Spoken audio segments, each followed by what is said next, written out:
Yeah, very good morning to all of you and welcome back as usual. चलो तो कल हम लोग हीटिंग इफेक्ट पे बात कर रहे थे, ठीक है? I think it's time now to go back to that. Good morning messages from Ansh, Shreyasi, Partha, गर्व as usual.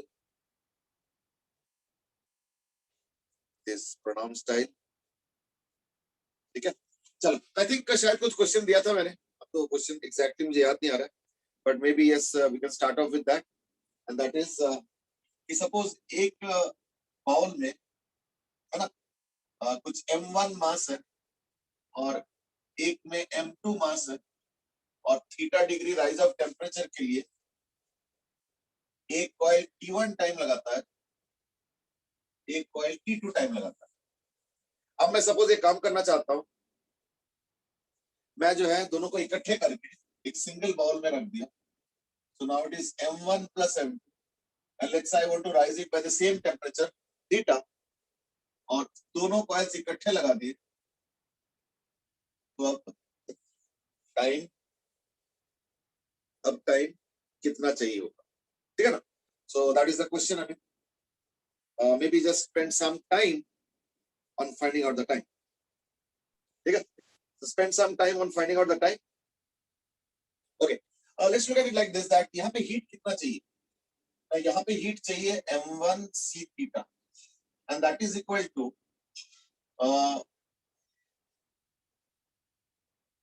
मान लो इसका हीट रेट h1 है, ठीक है ना? यानी h1 t1. ये हर एक कॉइल का हीटिंग रेट अलग अलग होगा, है ना? सिमिलरली इसका मान लो हीटिंग रेट h2 है, ये हो जाएगा m2 c theta is equal to h2 t. ठीक है ना? तो ये आएगा. Well, Bhavyara has given a different answer, and that is m1 plus m2 into m2 t1 plus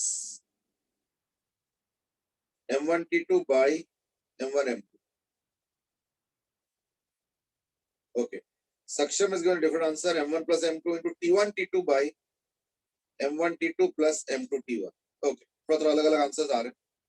okay, कोई बात नहीं. अच्छा, यहाँ पे हीट चाहिए कितना? यहाँ पे हीट चाहिए m1 plus m2 into c theta और वो कौन देगा? ना वो देगा h1 plus h2 into some kind of t. तो t कितना हो गया फिर, है ना? तो t कितना हो गया? m1 plus m2 into c theta.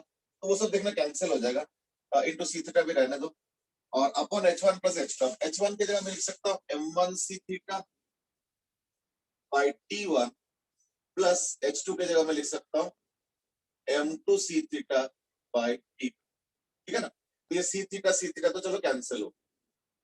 Okay, तो यानी आंसर आ गया t1 t2 into m1 plus m2 upon m1 t2 plus m2 t1. ये करेक्ट आंसर. आई थिंक शायद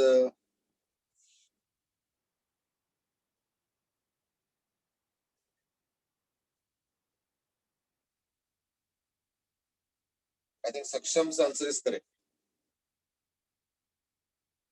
भव्य का आंसर भी ठीक ही लग रहा है यार, कुछ अलग format.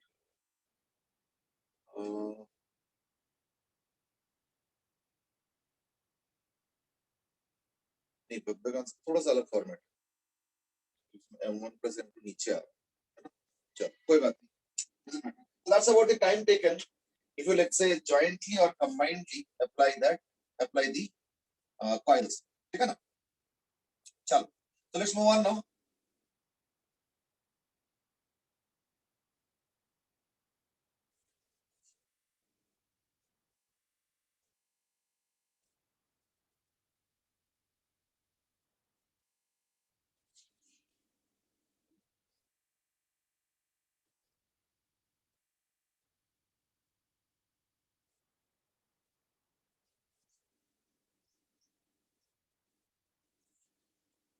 Now we move on to a different concept that is called as maximum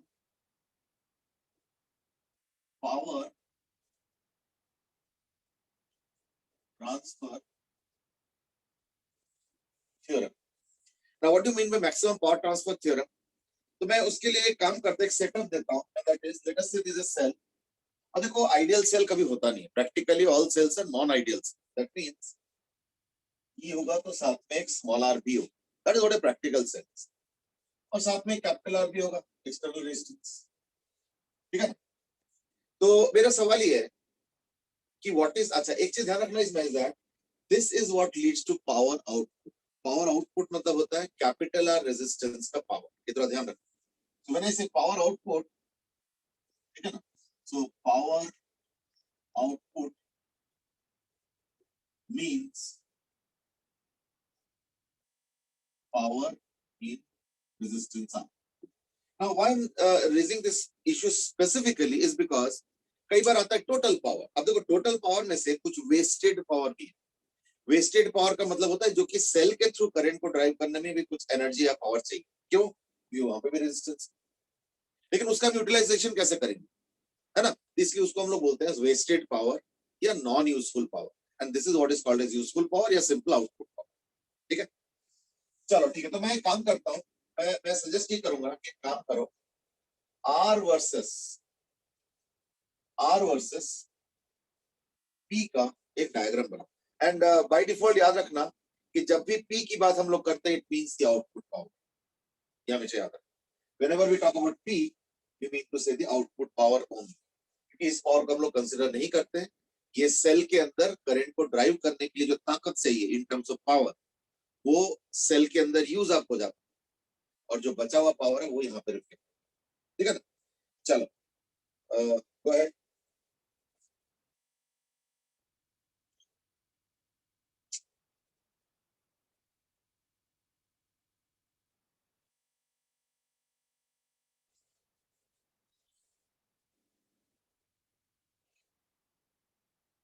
okay, Chris की वेस्ट पावर रिपीट करता है। एक्चुअली देखो क्या है ना, वो याद करके देखो, मैंने सिचुएशन नहीं बताया कि अगर मान लो पार्टी में मैं भी हूँ, मैं भी खर्चा कर रहा हूँ और मैं खिला भी रहा हूँ, तो कुछ पार्ट तो मैं भी कंज्यूम कर रहा हूँ।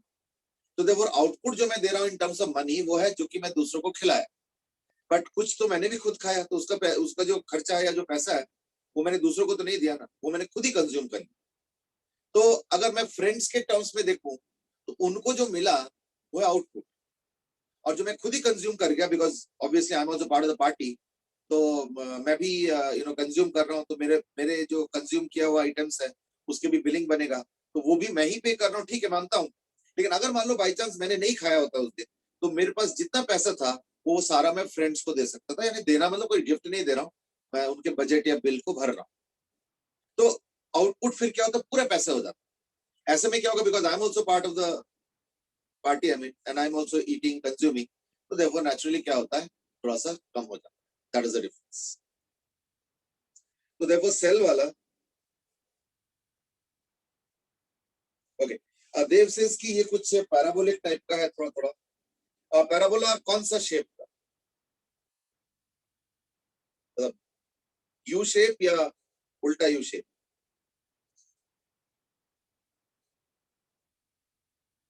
Yes Dev,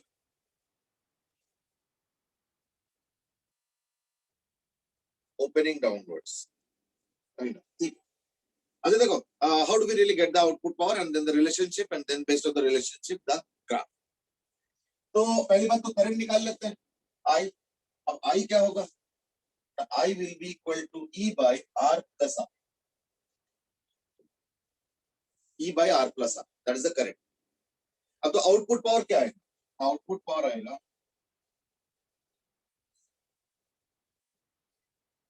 I square are, है ना, so that is equal to e square r by r plus r whole square। यानी फाइनली आउटपुट आ रहा है e square r by r plus r का होल स्क्वायर। ठीक है, चलो अब एक चीज जरा देखो, ध्यान से देखो। अगर मैं r टेंड्स टू 0 देखता हूं तो p टेंड्स टू 0। क्यों? क्योंकि अगर मैं रेजिस्टेंस को जीरो करता हूं, इन that case E square into zero हो गया, और ये तो हो गया जीरो प्लस स्मॉल आर का स्क्वायर, यानी है ना आउटपुट पावर लगभग जीरो। लेकिन इंटरेस्टिंगली अगर मैं आर को इंफिनिटी की तरह ट्रेंड करता हूं तो भी पावर टेंड्स टू जीरो है। क्यों? ये देखो, ये अगर ये इंफिनिटी हो जाए तो इंफिनिटी प्लस स्मॉल आर तो इंफिनिटी है, तो क्या हो जाएगा ई स्क्वायर इंटू इंफिनिटी, यानी जब मैं रेजिस्टेंस की इंफिनिटी कर रहा हूं तो इसमें हो क्या रहा है, the power is equal to E square into infinity by ये इंफिनिटी प्लस स्मॉल आर का स्क्वायर, यानी इंफिनिटी का स्क्वायर, तो ये इसका टेंडेंसी होगा, ठीक है ना। तो मैं काम करता हूं, मैं एक इंफिनिटी कैंसिल कर देता हूं, चलेगा? चलो जो भी है, चले ना चले, मैंने तो कर दिया। तो क्या बचा, ई स्क्वायर बाय इंफिनिटी, यानी क्या होगा, ये भी इंफिनिटी की तरह, सॉरी जीरो की तरह ही ट्रेंड करेगा। Of course not by this method that I have written, but you can understand relevantly कि क्या हो रहा है, कि न्यूमरेटर इंफिनिटी और डिनोमिनेटर इंफिनिटी स्क्वायर की तरह ट्रेंड कर रहा है। Obviously numerator is growing much faster, and that means what, that the total power will tend to become zero, ठीक है। Not with this way, but you know how you can get. अच्छा, इसका address करने का तरीका एक और भी है, इस दैट मैं इस कैपिटल आर को न्यूमरेटर से डिनोमिनेटर ले लेता, आई थिंक दैट्स बेटर। तो फिर क्या हो जाएगा, तो फिर हो जाएगा p is equal to E square by, अभी R square plus two R R plus small R square, तो आर स्क्वायर वाले का आर हो गया प्लस टू आर हो गया, आर से डिवाइड कर रहे हो, plus R square by R. तो इसमें ज्यादा अच्छा समझ में आता है अगर मैं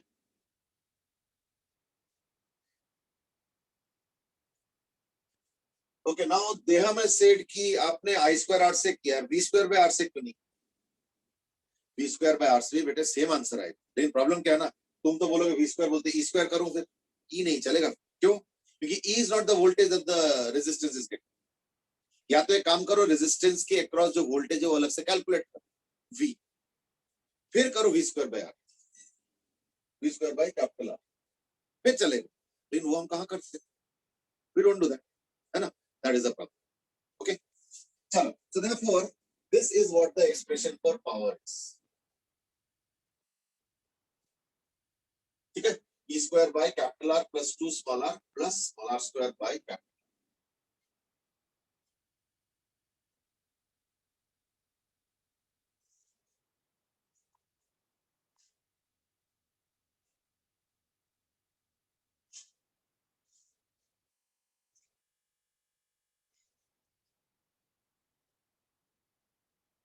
ठीक है। तो इसमें अगर कैपिटल आर को इंफिनिटी करो तो ये इंफिनिटी तो भी जीरो, और अगर कैपिटल आर को जीरो करो तो ये इंफिनिटी होता है तो भी जीरो, सो दैट्स, यानी अगर मैं ग्राफ बनाता हूं फाइनली तो देखना ग्राफ कुछ इस तरीके से,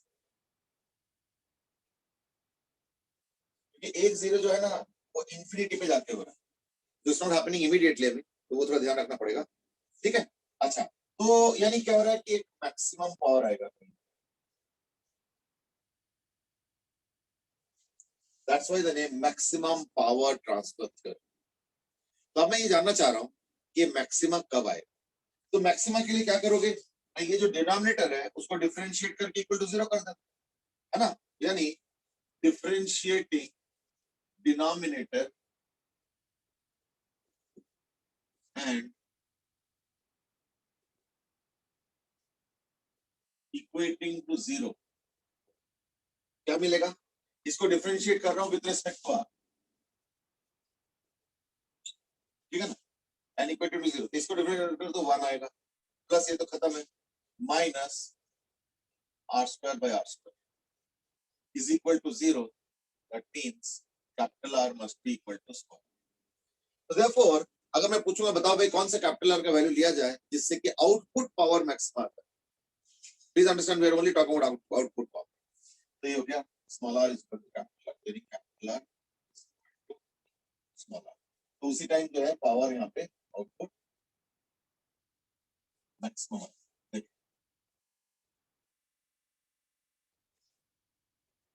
ठीक है। तो कितना होगा वो power, so P max is equal to क्या है, E square R by R plus R, अब ये आर भी स्मॉल आर हो गया और ये भी स्मॉल आर है, तो 2r का होल स्क्वायर, यानी क्या हो जाएगा, p max will be equal to e square by 4 small r, इस केस में ये निकला। That is what you going to get. ठीक है,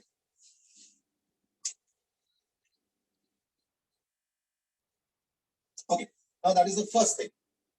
Second thing which connects to some extent to this topic itself is about multiple cells,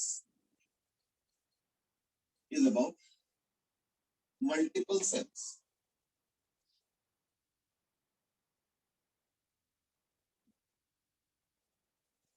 multiple cells series में हो सकता है, पैरेलल में हो सकता है, मिक्स्ड अरेंजमेंट भी हो सकता है। तो मैं सबसे पहले कर रहा हूं series.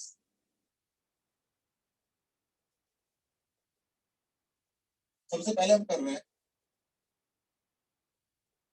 Ideal cell. Ideal cell का मतलब होता है no internal resistance, practically may not be feasible but question में कई बार आते हैं, तो हमें दोनों तरफ पता होना चाहिए। तो लेट अस से ये है E1 E2 E3 up to En। अब मैं तुमको कहता हूं कि क्या लगा रखा है, इतने सारे सेल हटाओ और रिप्लेस करो बाय सिंगल सेल, तो क्या करोगे? ऑब्वियसली फिर इसके अक्रॉस जो वोल्टेज बनता है इनकी वजह से उतने ही वोल्टेज के बराबर एक सिंगल सेल से हम रिप्लेस करेंगे, यानी दिस विल बी इक्विवेलेंट। ठीक है, and no need to say series में क्या होगा, equivalent is equal to E1 plus E2 up to En। देख लो,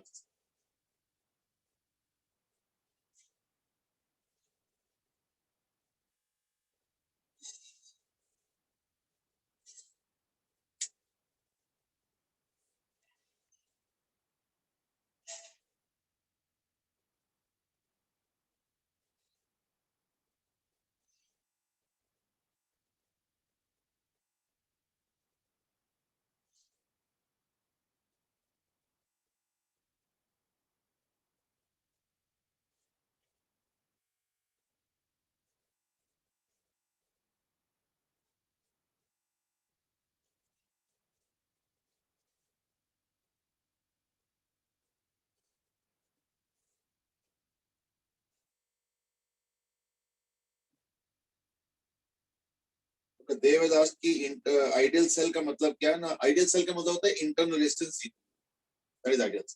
चलो यानी इक्विवेलेंट ही आ गया, बट कल को अगर नॉन आइडियल हो जाए तो, है ना, तो नॉन आइडियल का मतलब क्या हो गया फिर, जब इनमें इंटर रेजिस्टेंस भी होगा R1 R2 R3 Rn, तो इक्विवेलेंट इतना आ जाएगा, एंड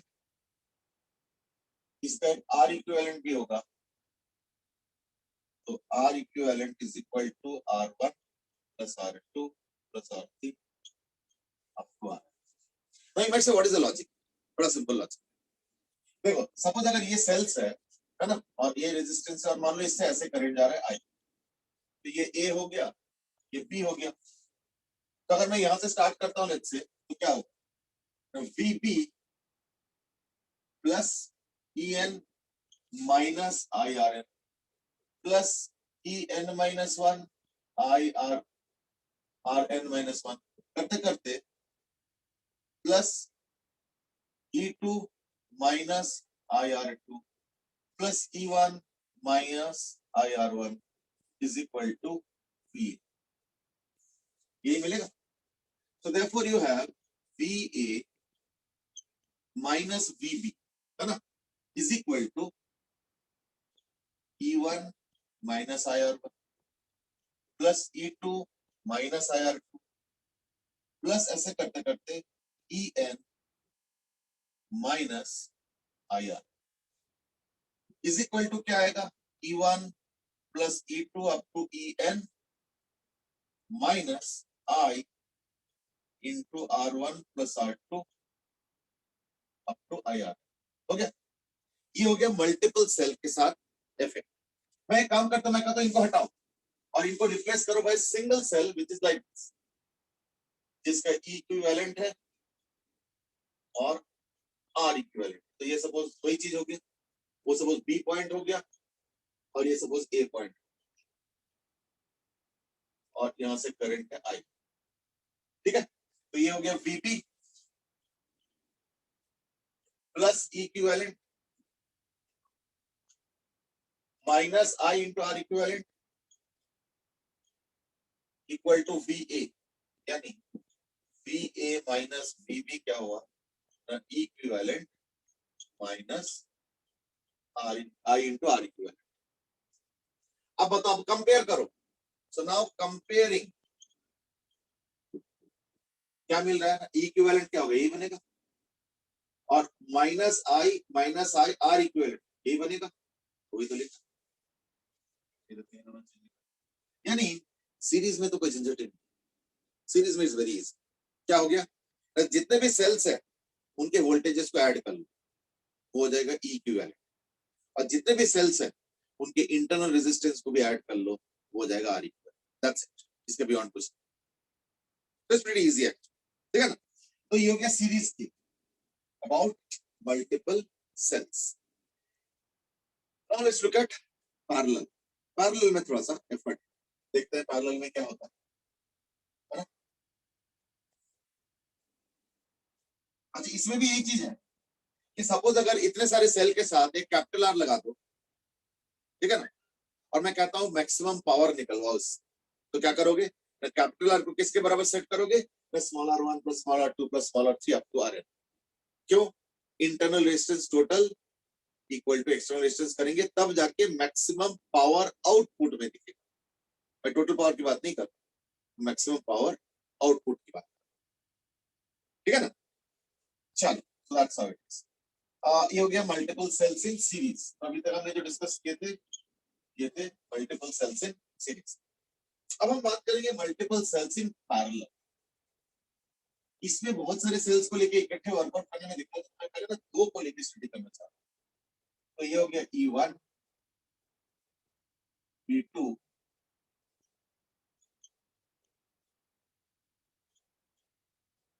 R2, ठीक है।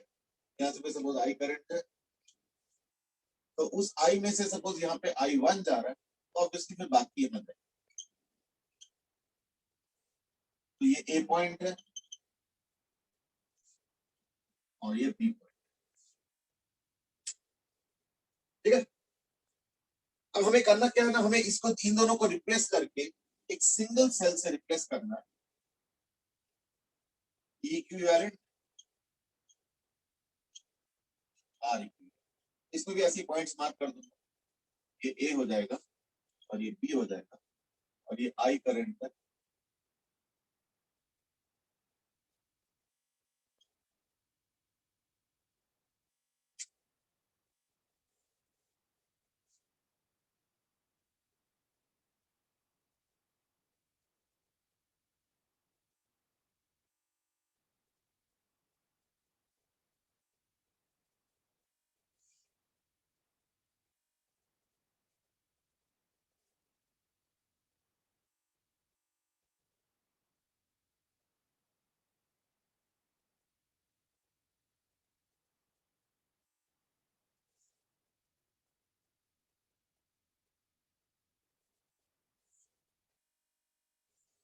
ओके। तो एक काम करता हूँ, पहले मैं एक वैसे लगा दूं इस तरीके लूप इक्वेशन। तो मैं यहाँ से स्टार्ट करता हूँ, तो दैट केस क्या होगा ना, माइनस I1 R1 है ना, प्लस E1, ठीक है, minus E2 plus I minus I1 into R2 equal to 0, क्योंकि यहाँ पे मैं वापस इक्वेशन। तो I1 R1 plus E1 minus E2 plus I R2 minus I1 R2 equal to 0। तो इससे I1 कितना आ गया, E1 माइनस E2, ठीक है ना, बाय R1 प्लस R2। ये minus I1 R1 minus I1 R2 पर उधर लेंगे, तो R1 plus R2 plus I into R2 by R1 plus R2।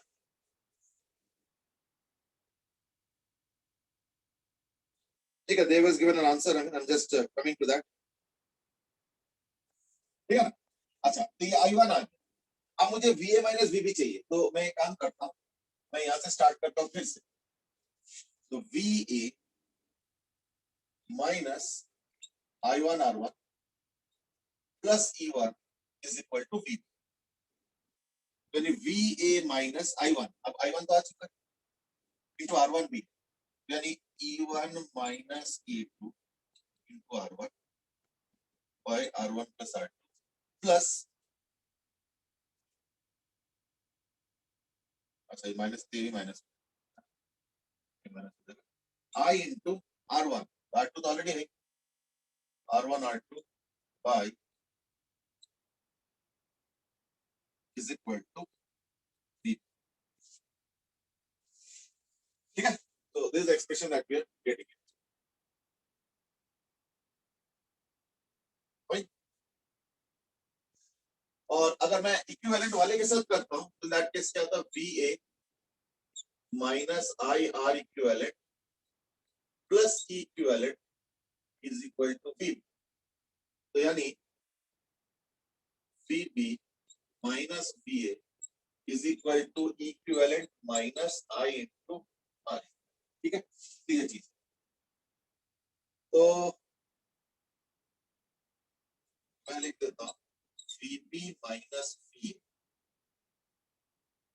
ठीक है ना, इज इक्वल टू, इसको इधर कर ले, E2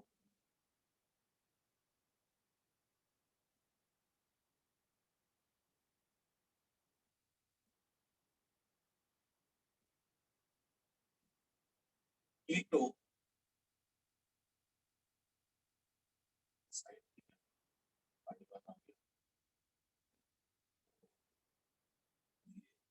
अच्छा हाँ, एक प्लस E1 भी,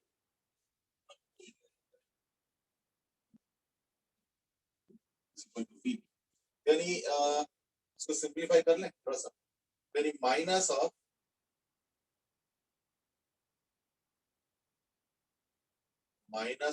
यानी E2 minus E1 into R1 by R1 plus R2 plus E1 minus I into R1 R2 by R1 plus R2, तो इज इक्वल टू, अब इसको कैंसिल करें, E2 R1 minus E1 R1 plus E1 R1 plus E1 R2 by R1 plus R2 minus I into R1 R2 by, अगर देखोगे तो ये cancel हो रहा है ना।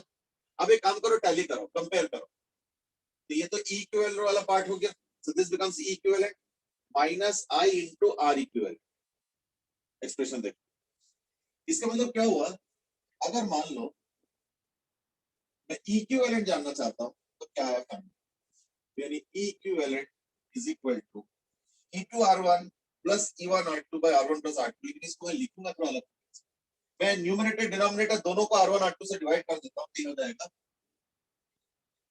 E2 bye R2 plus E1 bye R1, इससे अच्छा कि मैं E1 bye R1 plus E2 bye R2 लिखूं, ज्यादा अच्छा है ना, अपॉन ये भी हो जाएगा 1 by R1 plus 1 by minus I into 1 upon वही चीज, वही मैं से वायर भी राइटिंग इट बिकॉज एक्चुअली क्या ना, हमें फाइनली जनरलाइज करना, ये तो दो सेल के लिए आ गया ना, तो मैं दो सेल के अंदर जो राइटिंग का फॉर्मेट है मैं ऐसे लिखना चाहता हूं so that I can easily replicate it for larger number of cells, बस मेरा पर्पस यही है। तो देयरफॉर अब मैं लिखूंगा in general for n cells in parallel, in general for n cells in parallel, अब क्या हो जाएगा, n cells in parallel में इक्विवेलेंट हो जाएगा sigma EI by R upon sigma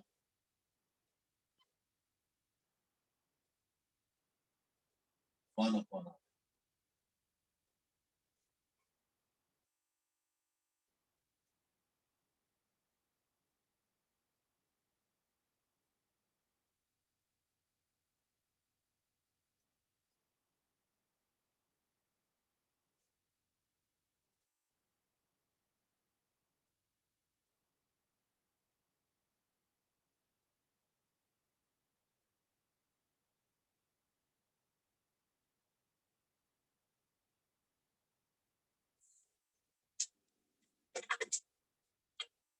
ठीक है, सो दैट इज योर पैरेलल में जनरल केस। इसमें भी एक चीज है कि अगर मान लो मैक्सिमम पावर चाहते हो, ठीक है ना, in that case I will write and R equivalent is equal to 1 upon sigma 1 upon are.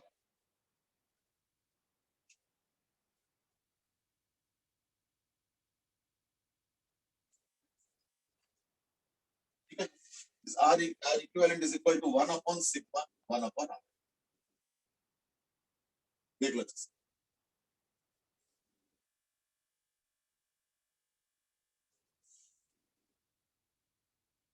यानी क्या हो रहा है, फॉर पी मैक्स अब मैं लिख सकता हूं R is equal to sigma 1 upon,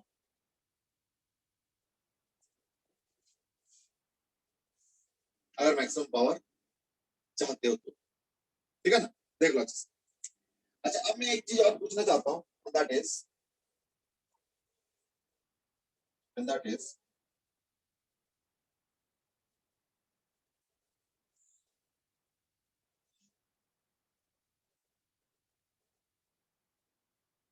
पहले एक छोटा सा क्वेश्चन है। सब मैं कहता हूं कि मुझे ना इसको वो करना है, रिप्लेस करना है।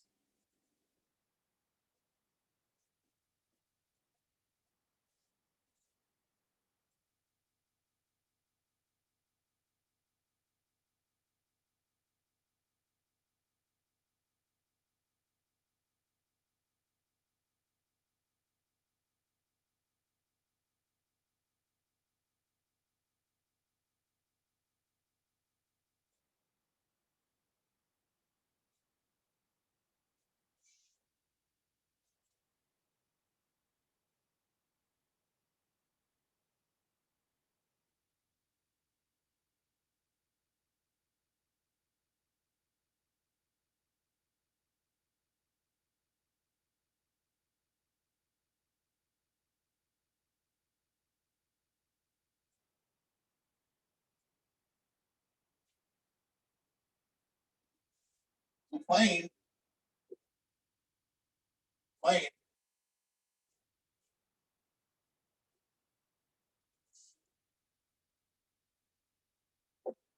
P max for this circuit. इस पूरे सर्किट के पी मैक्स क्या होगा, इज द क्वेश्चन। जल्दी करो, चलो let me also check now. पहली बात तो इक्विवेलेंट कितना है, तो वो आ जाएगा E1 बाय R1। तो ये E1 हो गया 6 प्लस 3 9 माइनस 2 7 बाय 7 यानी 1 plus E2 bye R2 5 plus 3 8 bye 4 यानी 2 प्लस ये भी 8 बाय 4 है ना, यानी ये भी 2 आएगा upon 1 by 7 plus 1 by 4 plus 1 by 4। ये तो हो गया E इक्विवेलेंट। ये तो हो गया 1 प्लस 2 प्लस 2 यानी 5 है ना, यानी 5 अपॉन 28 तो 4 प्लस 7 प्लस 7 यानी 14 18 by 28 which is 9 by 14 है ना, तो यानी 70 by 9 तो 9 by 14 that is equal to 70 by 9। that's what we get।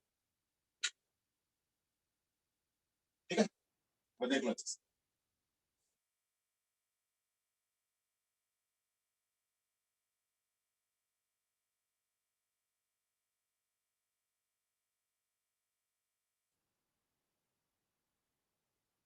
ठीक, ये अब आर इक्विवेलेंट क्या होगा, आर इक्वल टू ही है 1 अपॉन दिस यानी इक्वल टू कितना आ जाएगा 14/9 ohm and that is equal to capital are.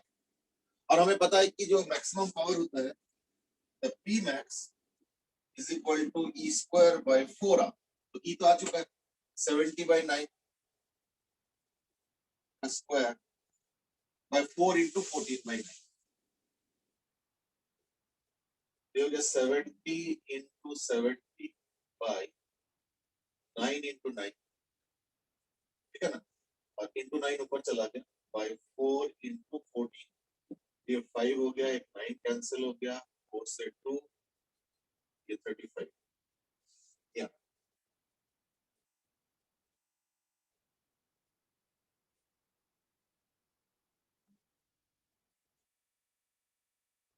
ठीक है so you're getting 175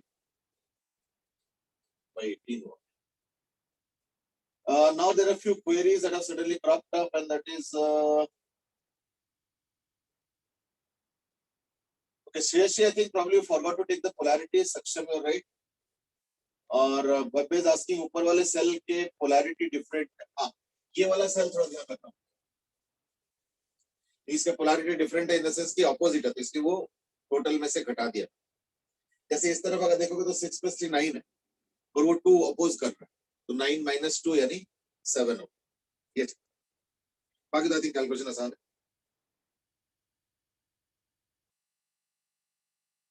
ठीक है Dev you are also getting the right answer fraction छोड़ चलो ठीक है so like 175/18 is the maximum power that you can generate from this ठीक है okay let's move on now अब हम करेंगे मिक्स्ड सेल ये तो एक मिक्स्ड अरेंजमेंट था है ना तो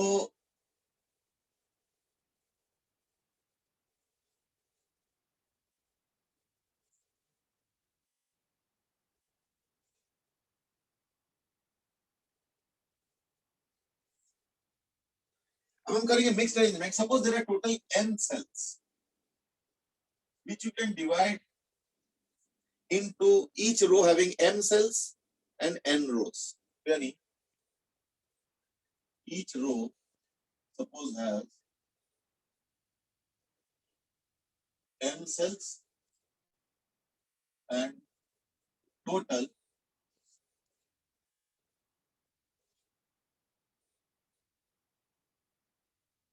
n rows are there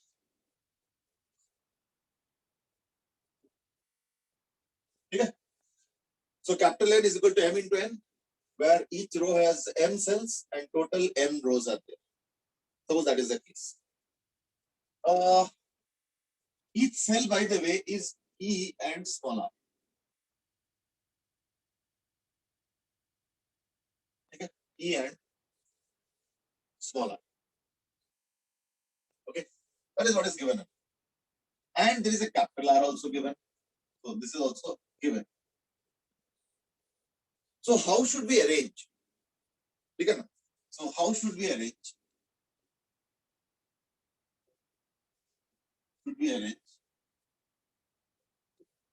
to get maximum current चलो अभी फिलहाल कैपिटल आर हटा दो how should we arrange to get maximum current ठीक है but that is a different question I would like to ask one more question and that is इसका answer देना जरा अगर मैं मान लो दो सेल्स पैरेलल में लगाता हूं आइडियल E और E इसका इक्विवेलेंट क्या होगा इसका इक्विवेलेंट क्या होगा ये आइडियल है यानी E,0 E,0 like ideal cells इसका इक्विवेलेंट क्या होगा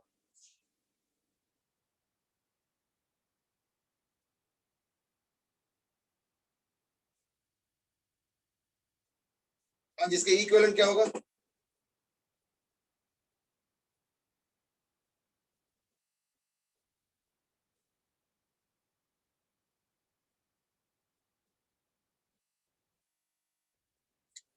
चलो 3-4 आंसर्स आ चुके हैं दैट इज ई होगा आदित्य माथुर सेज ई सक्षम सेज ई देहम says E and that's the correct answer ठीक है अभी कॉन्ट्रेडिक्टरी सिचुएशन समझो।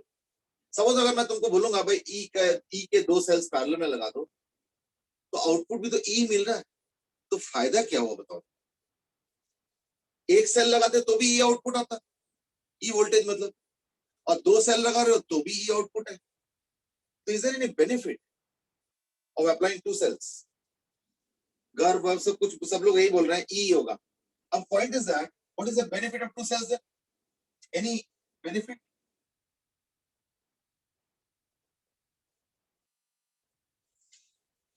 तो समझो एक चीज को, मैं एक सेल लगाता हूं तो उसका आउटपुट वोल्टेज होता है ई, मैं दो सेल लगाता हूं तो भी आउटपुट वोल्टेज ई है, तो दो सेल लगाने का फायदा भी है कुछ, या ऐसे ही बस टाइम पास वेस्ट है, छोड़ दो कभी मत करो, एक ही सेल लगाओ?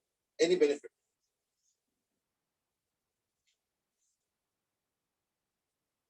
Okay, Aditya says that current will flow through only one cell only. ठीक है, हमें उससे बेनिफिट बताओ। गर्व सेज कि करंट बेनिफिट में भी, अब पता नहीं बेनिफिट में भी बोल रहे हो और करंट बोल रहे हो, तो किस तरह से करंट? सक्षम सेज कि नॉन आइडियल में होगा, इसमें कोई बेनिफिट नहीं है। ओके ठीक, लेकिन मैंने तो आइडियल का पूछा है ना, तो बेनिफिट क्या है?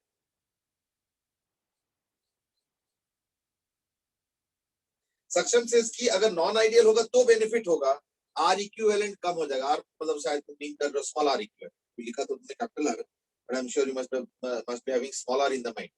तो स्मॉल आर इक्विवेलेंट कम होगा, that is what is being commented. और कोई?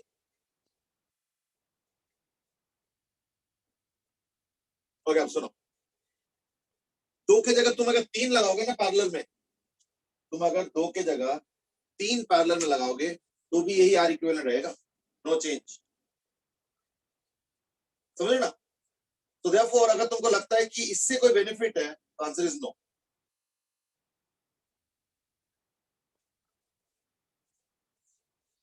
उससे तो कोई बेनिफिट नहीं है। लेकिन एक दूसरा बेनिफिट है, तीन सेल अगर लगाओगे, दो सेल लगाओगे, चार सेल लगाओगे, एक और बेनिफिट है। You know what? जब करंट आई होता है तो एक सेल लगाओ, दो सेल लगाओ, आई तो सेम होगा, क्यों? आउटपुट वोल्टेज तो दोनों में ईच है।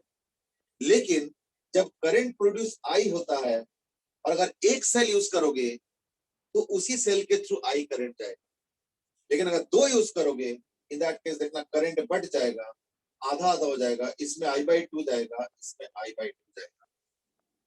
आई इससे क्या बेनिफिट हो गया? इससे एक इंटरेस्टिंग बेनिफिट है, पता है क्या? कि एक सेल यूज होने में जो टाइम लगता है ना, वो डिपेंड करता है कि उसके थ्रू तुम करंट कितना ड्राइव कर। दोबारा सुनो, एक सेल यूज करने में जो टाइम लगता है, यूज अप हो जाने में जो टाइम लगता है, that will depend on how much current you are driving through. तो अगर आई करंट पास कर रहे हो, in that case certain amount of time के लिए सेल चलेगा, और अगर ज्यादा करंट पास कर रहे हो, in that case come time के लिए सेल चलेगा, और अगर कम करंट पास कर रहे हो तो ज्यादा टाइम के लिए सेल चलेगा। यानी यानी the cell system of two cells will last double the time. इसका मतलब समझो, सपोज अगर तुम एक सिंगल सेल यूज करते हो, मैं आइडियल केस की बात कर रहा हूं, ध्यान रखो, अगर तुम सिंगल सेल यूज करते हो और मान लो 6 महीने तक सेल चलता है, तो इन दैट केस दो सेल में क्या हो जाएगा? एक साल तक चलेगा। क्यों? क्योंकि आधा आधा ही करंट हो जा रहा है, तो डबल टाइम हो जाएगा। अब प्रैक्टिकली डबल टाइम हो ना हो वो तो चलो अलग बात है, प्रैक्टिकली में भी हो सकता है एग्जैक्टली डबल ना हो, थोड़ा कम होगा, बट फिर भी डबल के आसपास ही हो, ठीक है ना? That is the point. So therefore in this cases,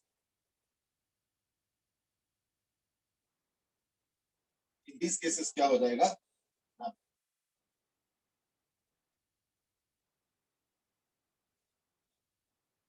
the time will become double.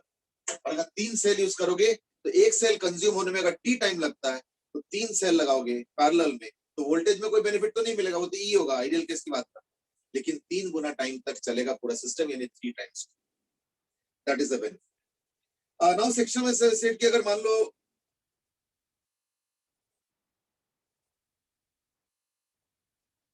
अगर मान लो मैं एक सेल यूज करता हूँ 6 महीने और फिर एक सेल यूज करता हूँ 6 महीने, तो भी तो उतना ही टाइम लग रहा है। बिल्कुल बात सही है, लेकिन उसमें क्या हो रहा है ना, एक बार सेल यूज करोगे, फिर 6 महीने बाद सेल डेड हो जाएगा, फिर उसको निकालोगे सेटअप को, फिर दूसरा सेल डालोगे, इससे अच्छा एक ही सेल डाल दिया, अपना 1 साल चल रहा, बेनिफिट तो है। नहीं तो तुमको बार बार सेटअप को खोलना पड़ेगा, सेल हटाना पड़ेगा, दूसरा सेल डालो, एंड ऑल दोस थिंग्स। कई बार उस समय सेल होता नहीं है, फिर बाजार जाओ, लॉकडाउन में और प्रॉब्लम। तो कहने का मतलब क्या है कि सिंपली कि हाँ, डबल टाइम तक चलेगा। अब उसका एक तरीका ये भी है कि एक सेल लगा दो, खत्म होने दो, फिर दूसरा सेल लगाओ, तो भी डबल टाइम चलेगा, मैं मना थोड़ी कर। पर वो है कि फिर रिप्लेसमेंट ये वो, इसमें क्या एक बार में 2 सेल फिट कर दिया, अपना 1 साल के लिए छुट्टी हो, मतलब एक एग्जांपल बता, ठीक है ना। So that is the benefit of multiple cells in parallel, but no benefit in terms of E, ध्यान रखना है ना, यानी in terms of E कोई benefit नहीं है।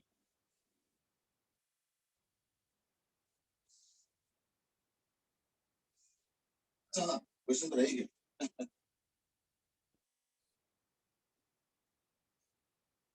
Each row has m cells and total n rows, तो ये E स्मॉल r कैपिटल, तो करंट को मैक्सिमाइज करना।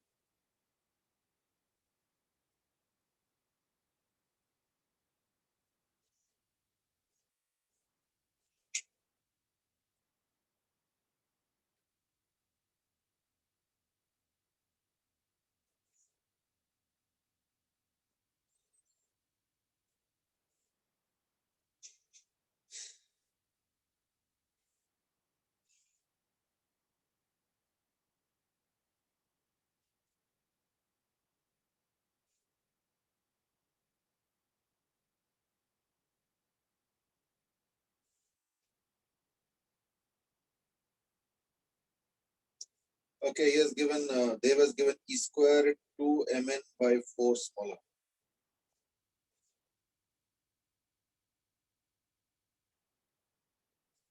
Okay, एक्चुअली में एक चीज हम स्टडी करें इज दैट, अगर मान लो एक रो में m सेल्स होता है ना, तो इसमें हो जाएगा एम ई और एम आर। अब ऐसे n रोज है मान,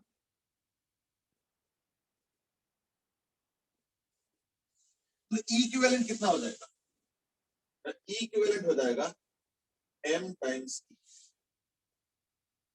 और आर इक्विवेलेंट क्या हो जाएगा, आर इक्विवेलेंट हो जाएगा एम आर बाई एन, ठीक है। लेकिन ध्यान रखना, ये जो m और n है ये मेरे हाथ, तो जैसे मान लो सपोज 100 सेल्स है, तो मैं 2 इंटू 50 भी कर सकता हूँ, 4 इंटू 25 भी कर सकता हूँ, 5 इंटू 20 भी कर सकता हूँ, 10 इंटू 10 भी कर सकता हूँ। सो that is actually in my hands, ठीक है ना, that is actually in my hands. तो देखो अगर मैं करंट देखता हूँ तो क्या होगा ना, एम ई बाई, है ना, R plus M R by N, I can also write it as E by M से डिवाइड कर दो तो R by M plus R by M, है ना, एम से डिवाइड कर रहा हूँ, डिवाइड होगी। लेकिन एक चीज है कि एन तो एम इंटू एन है, तो मैं किसी एक को रिप्लेस कर देता हूँ। लेट अस से मैं m को रिप्लेस करता हूँ, तो m I can write as n by n, तो मैं लिख देता हूँ फिर is equal to e by m को अगर मैं n बाई n लिखूंगा तो n ऊपर चला गया, ठीक है ना, यानी n r by n plus r by, okay. So मैं आस्क कि m e कैसे होगी, मैं एक्चुअली कहना देखो m rows, each row has m cells, तो m सेल्स मतलब e e e e e करके तो सब तो ऐड हो जाएगा, पैरेलल में कुछ नहीं होता, बट ऐसे तो ऐड होगा ना, और सारे M E M E M E M E M E वाले हो गए, एक एक रो में M E M E M E M E M E, और क्योंकि एम सेल्स सीरीज में है तो M R M R M R M R M R, इस तरीके से सारा सेटअप चले,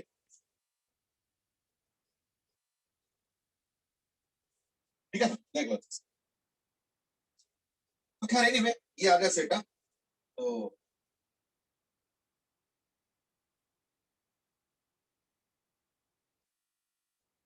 या E by NR by N plus small r by N। अब मान लो मुझे मैक्सिमाइज करना है, तो मैं क्या करूंगा, इसको डिफरेंशिएट कर लो विद रिस्पेक्ट टू, है ना, तो क्या मिलेगा, मिलेगा R by N minus R by N square, है ना, equal to 0।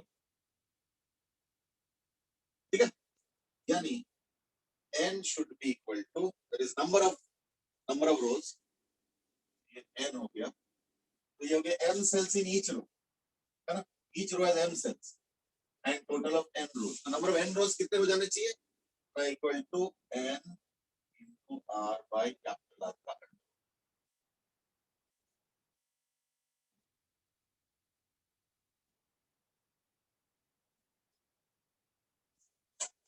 that is the case। ये नंबर ऑफ रोज होने चाहिए, तो एक एक रो में कितने सेल्स होंगे, स्मॉल एम, तो स्मॉल एम क्या होता है, एन बाई एन, है ना, तो अपने आप कर लो, है ना, अब इसको यूज करके स्मॉल एम भी आ जाए, एन बाई एन। तो देयरफॉर अगर मान लो तुमको दो रेजिस्टेंस दे दिया जाए, सॉरी तुमको इंटरनल रेजिस्टेंस बता दिया जाए और एक्सटर्नल रेजिस्टेंस क्या अटैच कर रहे हो वो भी बता दिया जाए, और कुछ एक नंबर ऑफ सेल्स दे दिया जाए और तुमको कहा जाए कि भाई इनको मिक्स्ड अरेंजमेंट करो, तो मिक्स्ड अरेंजमेंट कैसे करो कि करंट मैक्सिमम आ जाए, है ना, तो उसके लिए क्या हिसाब है, small N that is the number of rows that you should select is equal to N into small R by capital. ठीक है, तो वो चेक करो। ओके, तो स्मॉल एम क्या हो जाएगा फिर, स्मॉल एम हो जाएगा equal to finally under root of N capital R by small, देखो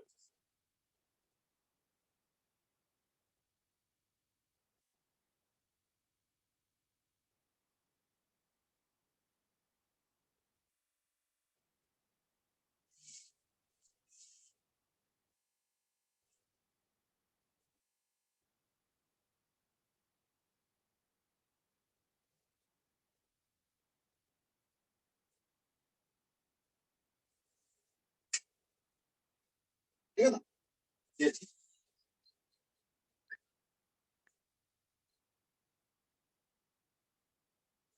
now there is a question from Aditya, that is अगर मान लो कैपिटल आर जीरो हो जाए तो, देखो अगर कैपिटल आर जीरो हो जाए तो इन दैट केस अगर करंट को मैक्सिमाइज करना तो ऑब्वियसली फिर attach them in series parallel, वो चीज नहीं है।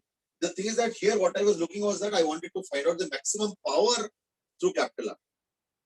अब पावर थ्रू कैपिटल आर के लिए मैक्सिमम करंट चाहिए और सेल सही है सारे यूज करने, वो कंडीशन अगर कैपिटल आर ही जीरो कर दो तो ये डिस्कशन ही इरेलेवेंट होता है, आउटपुट पावर तो आएगा ही नहीं, है ना, तो the discussion is irrelevant. In that case series use करो, पैरेलल यूज करो, आउटपुट पावर तो एनीवे जीरो है, है या नहीं, ये चीज।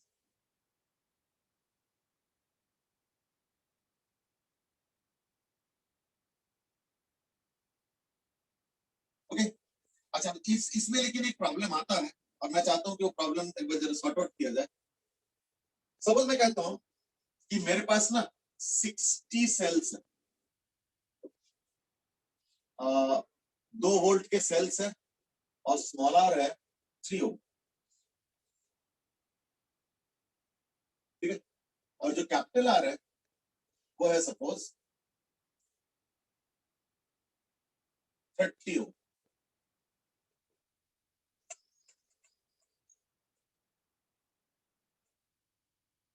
ठीक है, तो question is find I max. देखो जरा क्या है।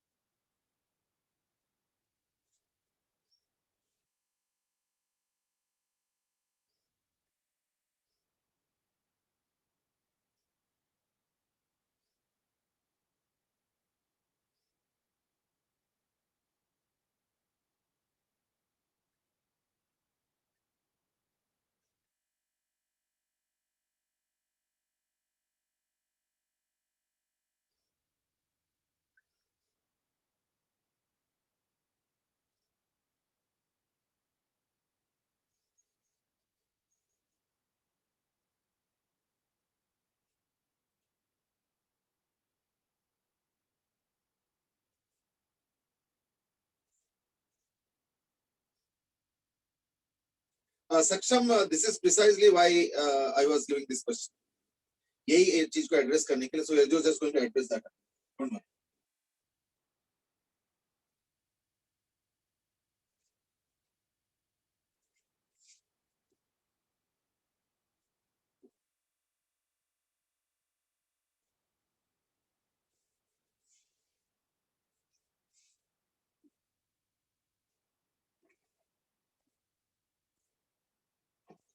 This is the summary, or this is the outcome summary of whatever we have read till on multiple cells.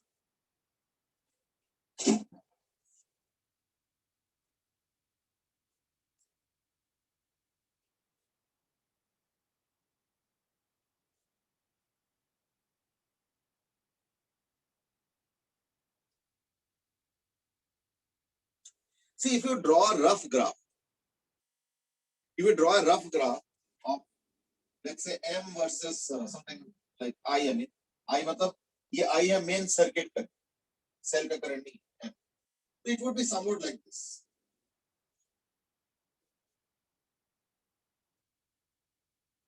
लेकिन ये जो वैल्यू आएगा ना, ये कई बार देखना नॉन इंटीग्रल आएगा. So therefore, it will depend. Now this is non-integral. When actual क्या होगा, इंटीग्रल एक इस तरफ आएगा, एक इंटीग्रल इस तरफ आएगा. अब वो दोनों तुमको चेक करना पड़ेगा कि किसमें ज्यादा करंट आ रहा है. See, try to understand. When you calculate either this or this, मैंने m का नहीं, n का भी ग्राफ ऐसे ही होगा. ऐसे नहीं कि कोई m का ग्राफ, ये n हो या m हो, नेचर ऑफ द ग्राफ यही बनेगा. तो अगर m का वैल्यू बहुत कम रखो तो देखना ऐसे होगा, ज्यादा रखो तो भी ऐसे होगा. तो nature of the graph will be somewhat like this. अब इसमें क्या देखो कि ये जो पॉइंट आया ना जिसमें करंट मैक्सिमम है, ये जरूरी नहीं कि इंटीग्रल हो. जैसे इस केस में ही देख लो, चलो इसमें ही कैलकुलेट कर लेते हैं. स्मॉल एन, तो स्मॉल एन क्या है ना, under root of N, number of cells क्या 60 इनटू स्मॉल आर है 3 बाय कैपिटल आर, दैट्स 30. तो ये आ गया. अब ये रूट 6 आ रहा है. अब रूट 6 तो 2 पॉइंट समथिंग आएगा, है ना. तो is equal to 2 point something. अब 2 पॉइंट समथिंग में हम क्या करें ना, 2 पॉइंट समथिंग के लिए फिर हमारे पास दो चीज हो गई, या तो 2 होगा या तो अगला नंबर 3 हो सकता है ना. 2 पॉइंट समथिंग अगर मान लो ये वैल्यू ये आ रहा है 2 पॉइंट समथिंग, तो this is coming out to be 2 point something. So the answer has to be either little integral on this side, which is 2, और नहीं तो 3. देखो ये 2 पॉइंट समथिंग अगर मान लो ये 2.01 होता, लेट्स, तो that means it is very close to 2, तब तो हम 2 ही लेते. ये जो मैक्सिमम वाला पॉइंट है, अगर ये 2.01 होता या इवन 2.1 भी होता तो मैं 2 लेके कर देता, because it is very close to 2. और अगर मान लो बाय चांस 2.92 आता सपोज, या 93 आता, सपोज सॉल्व करें, सपोज अगर सॉल्व करें रूट अंडर करके, सपोज 2.93 आ रहा, then is very close to 3, तो मैं 3 लेके कर देता. अब देखो मैं बीच में आ गया, बिकॉज 6 का मतलब हो गया, 6 का अंडर रूट का मतलब हो गया 2.5 होता है 6.25, यानी 2.5 से थोड़ा सा कम होगा. अब ये तो बीच में आ गया, इसलिए हमें 2 और 3 दोनों में चेक करना, ठीक है ना. बाय द वे ये है क्या, n है, n is the number of rows. तो नंबर ऑफ रोज अगर 2 लेते हो, so n is equal to 2, then I will be what, m will be what, 30. तो I will be what, m into 2 volt, so 30 cells in each row into 2, that is 60. ये volt आ गया upon, अब resistance कितना हो गया ना, 3 और 30 यानी 90, लेकिन 2 रोज है तो 45, तो बाय 45 प्लस ये 30 आ रहा है. अरे ठीक है, ये हो गया अगर n is equal to 2 और m is equal to 30 हो, so that is around like 60 by 75, so that is equal to 60 by 75, 15 से कैंसिल करो तो 4/5. लेकिन अगर मान लो तुम n is equal to 3 लेते हो, तो अगर n is equal to 3 लोगे तो अपने नंबर ऑफ रोज 3 हो गए, यानी m is equal to 20 आ गया. एक एक रो में 20 सेल्स आ, तो वोल्टेज कितना होगा, 20 into 2, 40. So then the current is 40 by m into क्या बोलते हैं, m into r, यानी 20 into 3, that is 60. plus 20 into 360 plus 20 30 नहीं सॉरी by 3 भी जाएगा तो 20 into 360 by 3 is 20 plus 30 so that is equal to 40 by 50 so that's like 4 by 5 ठीक है यानी अच्छी बात है दोनों सेम आ so by chance they are same यानी ये वाला अरेंजमेंट और ये वाला अरेंजमेंट दोनों में सेम करंट आ रहा है so it's now become easier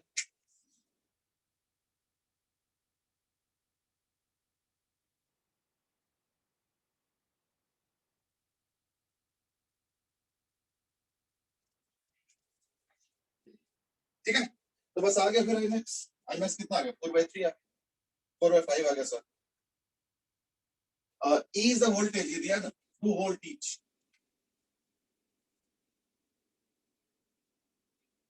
दिया हुआ था ठीक है तो आईमैक्स देखो आ गया आराम से अच्छे से देखो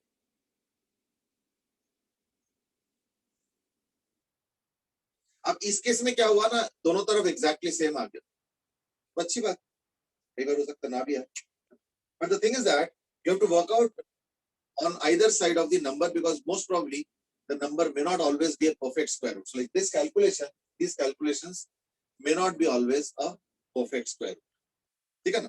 तो accordingly तुमको भी देखना पड़ेगा फाइनली आउटपुट किस तरीके से निकाल चलो ठीक है so like what we have now done today is that we have talked about multiple cells and multiple cells in series, parallel and also a mixed network जो कि हमने लास्ट में किया मिक्स्ड नेटवर्क में मैंने एक चीज देखा कि अगर मान लो तुमको ऑप्शन दिया जाए तरह तरह से अरेंज करने का इन दैट केस एक पर्टिकुलर अरेंजमेंट पे जहां पे जो कि इस पर्पस से ड्रिवन है इस अरेंजमेंट पे और अगर स्मॉल आर और कैपिटल आर गिवन है तो इस अरेंजमेंट पे सबसे ज्यादा करंट तुम इस सर्किट में से ड्राइव कर पाओगे through the capital R resistance तो ऑब्वियसली कैपिटल आर रेजिस्टेंस में अगर करंट ज्यादा होगा तो ऑब्वियसली उसका पावर भी ज्यादा होगा ठीक है ना चलो so that's about today today we mainly focused on a cell हमें और सेल के ऊपर हमने आज मेनली फोकस किया था ठीक है ना सेल सीरीज पैरेलल वगैरह और भी तमाम चीजें जो भी थे वो तो सेल के ऊपर नॉलेज डिस्कशन हो गया tomorrow we will talk about internal view of current that is how current exactly looks like from inside अभी तक हम लोग बाहर से देख resistance voltage current etcetera tomorrow we will try to look at what current is from inside ठीक है and then focus on capacitor based circuits also because we have done only till resist तो यानी as if कि circuit में resistance ही होता है but ऐसे नहीं है कई बार इलेक्ट्रिक करंट्स में या इलेक्ट्रिक सर्किट में कैपेसिटेंस भी होता है ठीक है ना so that is what will be the agenda for tomorrow session ठीक है ना चलो आज के लिए इतना ही have a good day enjoy yourself bye bye okay bye Krish thank you bye bye